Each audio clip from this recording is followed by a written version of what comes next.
Hello and welcome everyone to Smart IAS Foundation. You are watching Assam Prahari with me राज गौरव। आज के आसाम प्रहरी के session में हम लोग लास्ट वीक जो Assam specific important current affairs थे जो upcoming APSC prelims as well as mains examinations में इंपॉर्टेंट होंगे उनको डिटेल में डिस्कस करेंगे।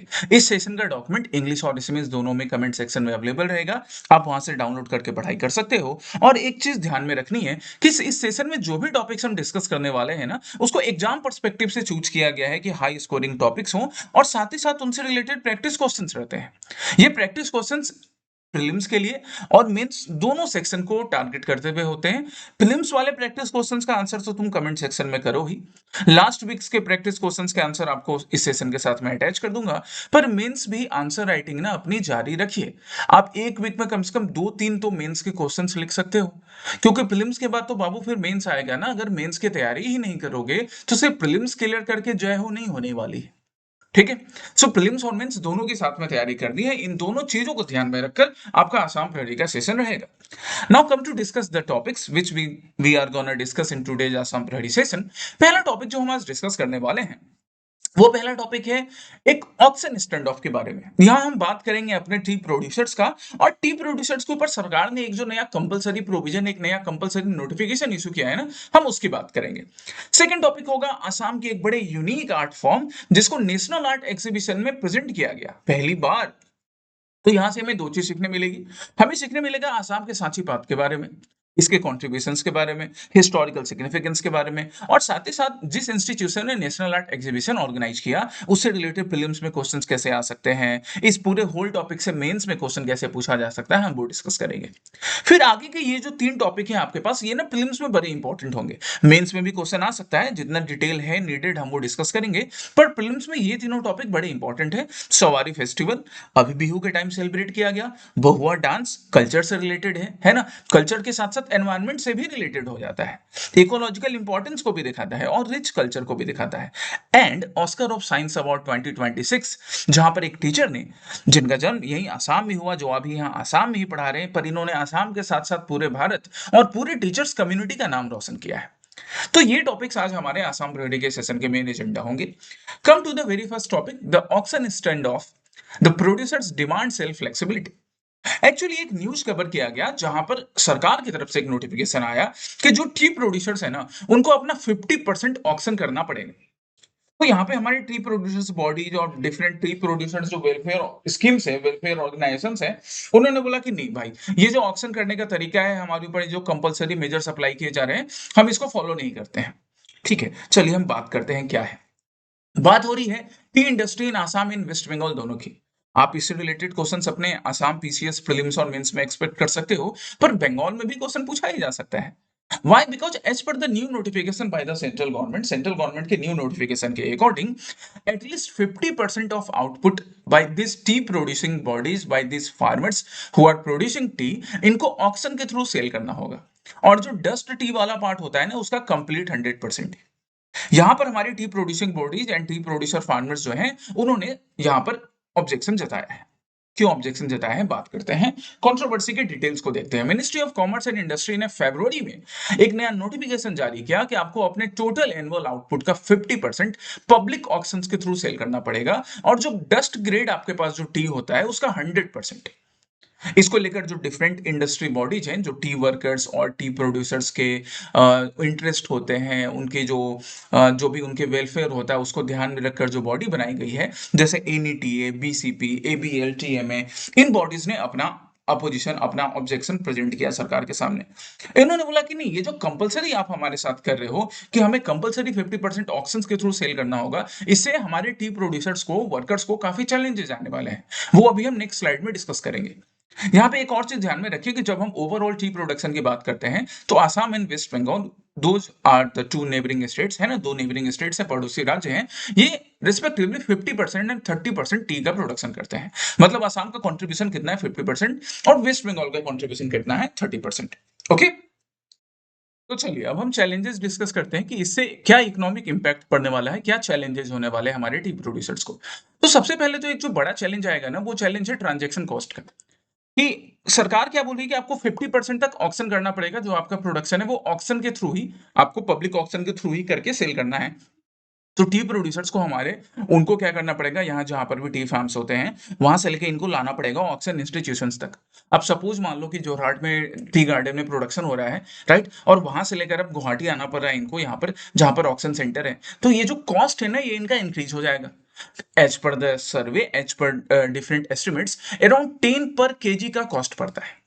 फिर ये जो कॉस्ट पड़ेगा और उसके बाद ऑक्शन सिस्टम में 50% जो एवरेज सेलिंग प्राइस है ना, उससे प्रोडक्टिविटी जो प्रॉफिटेबिलिटी है हमारे टी प्रोड्यूसर्स की वो भी कम हो जाती है। तो एक तो ट्रांजैक्शन कॉस्ट बढ़ रहा है, प्रॉफिटेबिलिटी कम हो रही है, और दूसरा ये क्या होता है कि ये जो ऑक्शन सेंटर्स होते हैं यहाँ पे सेलिंग का साइकिल्स ना ऐसा नहीं होता है कि आज आप ऑक्शन करने आए, सुबह पहुंचे, ऑक्शन किया और दोपहर के ट्रेन से या दोपहर शाम की बस से आप वापस लौट के, ऐसा नहीं है। यहाँ पे काफी लंबा वेटिंग पीरियड होता है। यही चैलेंजेस तो हमारे बाकी फार्मर्स को फेस करना पड़ता है। हम यहाँ टी गार्डन्स प्रोड्यूसर्स की बात कर रहे हैं, टी वर्कर्स की बात कर रहे हैं, और हम बाकी फार्मर्स को भी यही चैलेंजेस फेस करना पड़ता है जब वो मंडी में अपना प्रोडक्ट लेकर जाते हैं। मंडी में वहां पड़े पड़े कभी कभी बारिश में उनके प्रोडक्ट्स खराब हो जाते हैं, सड़ जाते हैं, और उनको सेल भी नहीं मिल पाता है। तो these are some of the challenges because of which हमारे जो टी प्रोड्यूसर्स ऑर्गेनाइजेशन हैं या जो टी प्रोड्यूसर्स हैं उनका ये क्लेम है, उनका ये सरकार के साथ शिकायत है कि नहीं, आपका ये जो कंपलसरी ऑप्शन ऑक्शन का तरीका है इसमें रिफॉर्म्स की जरूरत है, या तो रिफॉर्म कीजिए नहीं तो कंपलसरी ऑप्शंस को हटाइए। ठीक है। और यहाँ पे देखिए क्या क्या चैलेंजेस हो रहे हैं, जैसे कि फंडामेंटल राइट। अब सिविल सर्विसेज के लिए तुम अपने आंसर्स लिखोगे तो वहां पे एक सब्जेक्ट को दूसरे सब्जेक्ट से रिलेट करना, इंटर रिलेट करना सब्जेक्ट्स का आना चाहिए। तो एक यहाँ पर चैलेंज ये हो सकता है कि फंडामेंटल राइट जो आर्टिकल 19 में मेंशन्ड है कि the people they have fundamental right to carry trade and business, अब उनके ऊपर भी सरकार चोट कर रही है कि पहले हमारा बिजनेस करने का तरीका था कि हमने टी का प्रोडक्शन किया और उसको वहीं अपने पास में किसी प्राइवेट जो हमारा वेंडर है उसको सेल कर दिया। अब हमारे ऊपर कंपलसरी है कि 50% हमको ऑक्शन सेंटर में ही लाकर सेल करना पड़ेगा, तो it is violating this article 19। Ease of doing business जिसको सरकार प्रमोट करने की बात करती है, यहाँ पे एक्चुअली वो ease of doing business promote होने के बजाय और ज्यादा सप्रेस हो रहा है।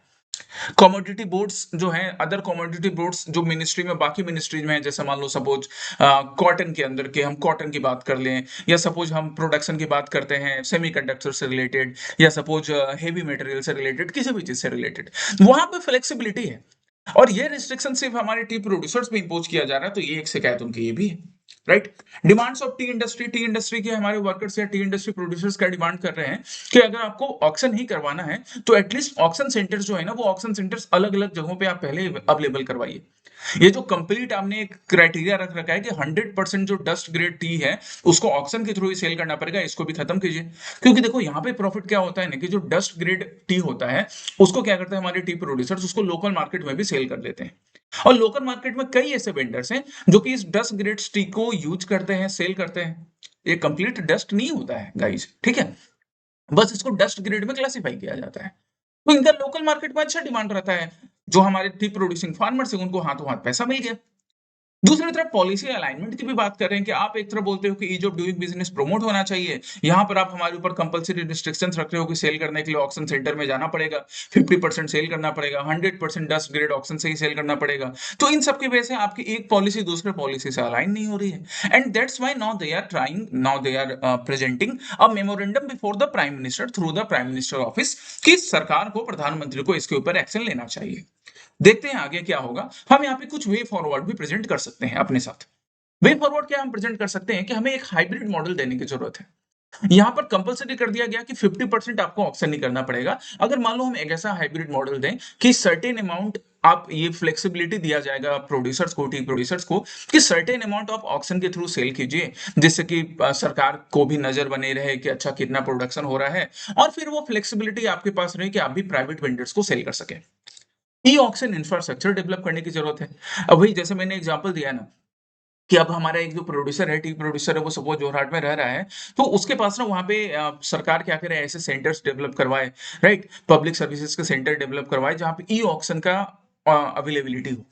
अब ई ऑक्शंस के लिए इंटरनेट चाहिए, कैमरा चाहिए, और एक बेसिक सा सेटअप चाहिए, जिससे उसे ना वो जो ट्रांसपोर्टेशन कॉस्ट पड़ रहा था 10 रुपीज पर केजी का, वो कम हो जाएगा। ई ऑक्शन का जो प्रोसेस है वो ज्यादा ट्रांसपेरेंट होना चाहिए, वहां पे ना डिले नहीं होना चाहिए, जो चाहे वो एडमिनिस्ट्रेटिव रीजन की वजह से हो या मिडिल मैन की वजह से डिले हो, वो सारी डिले खत्म हो जानी चाहिए। ये कुछ वे फॉरवर्ड है जो हम अपने मेंस के आंसर्स में प्रेजेंट कर सकते हैं। ठीक है, सो ये रहा आपके लिए पहला mains based practice question. Means means practice question है। यहाँ पर ना आपको वे फॉरवर्ड भी देना है, वे फॉरवर्ड भी देना है इस क्वेश्चन के साथ। 150 वर्ड्स में ही है, but try to bring the way forward in 150 words as well. क्योंकि सिर्फ 250 वर्ड्स के क्वेश्चंस में ही वे फॉरवर्ड वाले आंसर्स लिखे जाएं ऐसा जरूरी नहीं है, इसलिए 150 वर्ड्स के क्वेश्चंस में भी ये आप ट्राई करोगे और लिखकर दिखाओ इंग्लिश ऐसे में जिसमें भी इवेलुएट करवाना है। ये आपका आज का पहला प्रीलिम्स प्रैक्टिस क्वेश्चन रहा जिसका आंसर तुम्हें कमेंट सेक्शन में करना है। अब हम चलते हैं नेक्स्ट टॉपिक पर। नेक्स्ट टॉपिक है हमारा आर्ट एंड कल्चर से रिलेटेड। इससे रिलेटेड आप मेंस के क्वेश्चन जीएस पेपर 1 में और जीएस पेपर 5 दोनों जगह एक्सपेक्ट कर सकते हो। प्रीलिम्स में जीएस पेपर 1 में तो क्वेश्चन इससे बिल्कुल आने के चांसेस है। तो पहली बार Sanchi path manuscript painting has been selected for Lalit Kala academy exhibition. तो यहां से हमें सांची पाथ के बारे में भी पढ़ना है, हमें ललित कला एकेडमी के बारे में भी पढ़ना है, और हमें इन महानुभावों के बारे में भी पढ़ना है, इन पेंटर के बारे में जिनके वर्क को ललित कला एकेडमी ने वहां पर प्रेजेंट किया है। बहुत बढ़िया, चलिए करते हैं। So for the first time in the 65 history of national art exhibition, ये जो नेशनल आर्ट एग्जीबिशन है ना जिसको ललित कला एकेडमी पिछले 65 ईयर्स से करवा रही है, पहली बार सांची पाथ मैन्युस्क्रिप्ट को वहां पर प्रेजेंट किया गया, वहां पर जगह दी गई। और जो पेंटर की हम बात कर रहे हैं वो है सुजीत दास साहब। सुजीत दास साहब जो कि नगांव से बिलोंग करने वाले हैं, इनके ही पेंटिंग को इनके ही एक्चुअली सांची पाथ पर जो इन्होंने मैन्युस्क्रिप्ट पेंटिंग बनाई है उसको प्रेजेंट किया गया है। चलिए हम सांची पाथ के बारे में पढ़ते हैं, आप सुजीत दास सर का नाम भी याद रखेंगे। सांची पाथ पेंटिंग, तो सांची पाथ पेंटिंग है तो यहाँ पे सबसे पहले बात होगी सांची ट्री की, क्योंकि वहीं से बार्क निकालने का काम किया जाएगा और उसी पर बनेगी सांची पाथ पेंटिंग। ड्यूरेबिलिटी के लिए कुछ टेक्निक्स यूज किए जाते हैं, जैसे केमिकली इसको पहले येलो आर्सेनिक से एंड एलोवेरा से ट्रीट किया जाता है जिससे कि पेस्ट रेसिस्टेंट या मॉइस्चर प्रूफ आपके पास कैनवास या सरफेस बन सके, क्योंकि उसके ऊपर ना तब ड्यूरेबल पेंटिंग बनेगी। फिर की पिगमेंट्स के लिए भी हम लोग नेचुरल एलिमेंट्स यूज करते हैं, जैसे hingul which is red cinnabar, हेटल जो कि येलो ऑर्पिमेंट होता है, और बाकी भी कुछ नेचुरल कलर्स को यूज किया जा सकता है। ट्रेडिशनल इंक बनाया जाता है सिलिका को आयरन ओर को यूज करके। अब ये सारी चीजें जो है ना, ये दो चीज को रेफर करी है कि सांची पाथ में आज भी ट्रेडिशनल तरीके फॉलो करते हैं, तो ये एक रिच कल्चरल हिस्ट्री को शोकेस कर रहा है। और जो वेज फॉलो किए जा रहे हैं या तो कैनवास बनाने के लिए या कलर बनाने के लिए, वो इकोलॉजिकली भी सस्टेनेबल होते हैं, राइट। यहां पर हम दो पाथ की बात करेंगे, दो टाइप के पाथ है हमारे पास, एक है सांची पाथ और दूसरा है चूल्हा पाथ।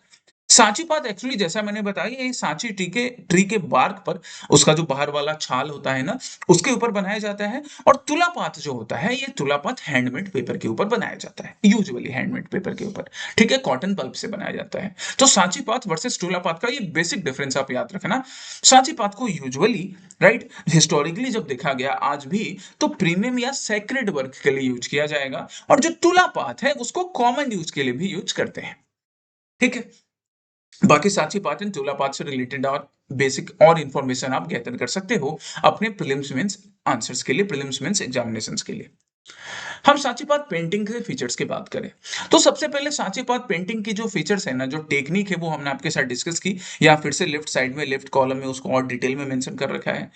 कुछ इंपॉर्टेंट हम बात कर लें एस्थेटिक स्टाइल का, तो it is known as Puthi Chitra which are characterised by intricate detailing. जो डिटेलिंग होगी यहाँ पेंटिंग को देखिए, डिटेलिंग एकदम इंट्रिकेट मैनर में की जाती है कि अच्छा यहाँ पर जिस भी सीन को रिप्रेजेंट किया जा रहा है, what do you think which scene is being represented here, detailing integrate होगी। यहाँ पे ये जो पर्सन है ये 10 सिरों वाले हैं, किनको रिप्रेजेंट कर रहे होंगे, दशानन को। तो डिटेलिंग्स प्रॉपर की जाती है। स्पिरिचुअल एंड रिलीजियस थीम होता है, जैसा मैंने बताया कि सांची पाठ को सेक्रेट थीम के लिए यूज किया जाएगा, राइट। तो वैष्णवाइट ट्रेडिशन, जब श्रीमंत शंकर देव जी ने यहाँ पर वैष्णवाइट ट्रेडिशन को प्रमोट किया तो उनसे रिलेटेड भी, भगवान विष्णु से रिलेटेड, उनके डिफरेंट अवतार से रिलेटेड, भगवान कृष्ण से रिलेटेड, उनकी रासलीला से रिलेटेड सीन्स को रिप्रेजेंट किया जाएगा। कॉलिग्राफी भी साथ में होगी, कॉलिग्राफी भी, जैसे एक थोड़ा सा एग्जांपल कॉलिग्राफी का तुम यहाँ देख सकते हो, और भी सांची पाठ के एग्जांपल आप गूगल पे जब सर्च करोगे ना तो आपको कॉलिग्राफी भी साथ में दिखेगी। हिस्टोरिकल एंड कल्चरल सिग्निफिकेंस की बात करें तो देखो, श्रीमद शंकर देव जी और वहां से जो सेट्रियल ट्रेडिशन स्टार्ट होता है उसके साथ भी सांची पाठ का अपना कनेक्शन है। Apart from that it was also used to record histories, जिसको हम रूलर्स के टाइम में बुरंजीज के नाम से बुलाते थे। डिफरेंट बुरंजीज जो उन रूलर्स के टाइम की हिस्ट्री को, उनसे रिलेटेड डिफरेंट इवेंट्स को कैरी करने का काम करता है, उनको भी इन सांची पाठ पर रिप्रेजेंट किया जा रहा है सदियों से, है ना, जब से चल रहा है सांची पाठ का ये ट्रेडिशन। हम ललित कला एकेडमी की बात कर लें। ललित कला एकेडमी को 1954 में नेशनल एकेडमी ऑफ आर्ट के रूप में एस्टेब्लिश किया गया, which is an autonomous body under the ministry of culture. अच्छा, ये ऑटोनॉमस बॉडी है ना? ऑटोनॉमस बॉडी, कॉन्स्टिट्यूशनल बॉडी ऐसे करके याद रखना है, जिसका मेन पर्पस है इंडियन आर्ट को प्रमोट करना। अब वो इंडियन आर्ट पेंटिंग का हो, स्कल्पचर का हो, ग्राफिक्स का हो, इनको प्रमोट करना। और इसके लिए एक नेशनल आर्ट एग्जीबिशन ऑर्गेनाइज किया जाता है, जो कि एक बड़ा इंपॉर्टेंट इवेंट माना जाता है डिफरेंट आर्टिस्ट के बीच में, आर्ट लवर्स के बीच में। जो मेजर स्कूल्स हैं ना, स्टाइल्स इन्वॉल्व होते हैं या हुए हैं, वो हो गए हमारे सेट्री स्कूल, राइट? सेट्री स्कूल्स को इंक्लूड किया गया, या सेट्री स्कूल्स को वहां पे ललित कला एकेडमी से रिप्रेजेंट किया जाएगा, ललित कला एकेडमी सपोर्ट करेगी। अहोम रॉयल स्कूल, जिसको राजघरिया भी बोलते हैं, राजघरिया, राजघराने से रिलेटेड, जिसको राजाओं ने, अहोम रूलर्स ने पेट्रोनाइज किया, तो नाम क्या पड़ गया? राजघरिया। वैसे घराना वर्ड आप कथक डांस में वहां पर भी, या फिर जो हिंदुस्तानी म्यूजिक है वहां पर भी नोटिस कर सकते हो। दोरांग स्कूल स्कूल हो गया, टाई अहोम स्कूल हो गया, ये सारे स्कूल्स भी ललित कला एकेडमी से रिलेटेड हैं, या इन स्कूल्स को ललित कला एकेडमी से या नेशनल एकेडमी ऑफ आर्ट से पेट्रोनाइज किया जाता है। जो भी सपोर्ट चाहिए इन आर्टिस्ट को या फिर इस आर्ट फॉर्म को, वो सपोर्ट भी दिया जाता रहा है। ओके, ये ललित कला एकेडमी के बारे में भी आप याद रखिएगा, प्रीलिम्स में यहाँ से भी क्वेश्चंस बन सकते हैं। और ये रहा आपके लिए mains based practice question on this topic. आज के सेशन में हम इन दोनों टॉपिक पर मेंस बेस्ड प्रैक्टिस क्वेश्चन भी करेंगे, और साथ में प्रीलिम्स के भी प्रैक्टिस क्वेश्चन रहेंगे। ये रहा प्रीलिम्स का दूसरा प्रैक्टिस क्वेश्चन। अब हम चलते हैं नेक्स्ट टॉपिक पर। नेक्स्ट टॉपिक है सवारी फेस्टिवल से रिलेटेड, जिसको अभी रिसेंटली सेलिब्रेट किया गया अप्रैल 20 के अराउंड, मतलब बिहू सेलिब्रेशन के अराउंड। ठीक है, चलिए बात करते हैं। लोकेशन कहां पर? तो भोको में, जो कि साउथ कामरूप डिस्ट्रिक्ट असम में पड़ता है।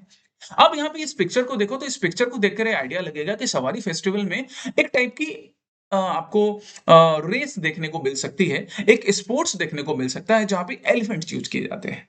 सो it is a kind of race, it is a kind of sports where elephants are involve with the help of their mahouts, है ना? महौत या महावत के नाम से इनको बुलाते हैं। यहाँ पे एनिमल्स हार्म नहीं होते हैं, एलिफेंट्स को कोई हार्म नहीं पहुंचती है, उस बात का प्रॉपर ध्यान रखा जाता है।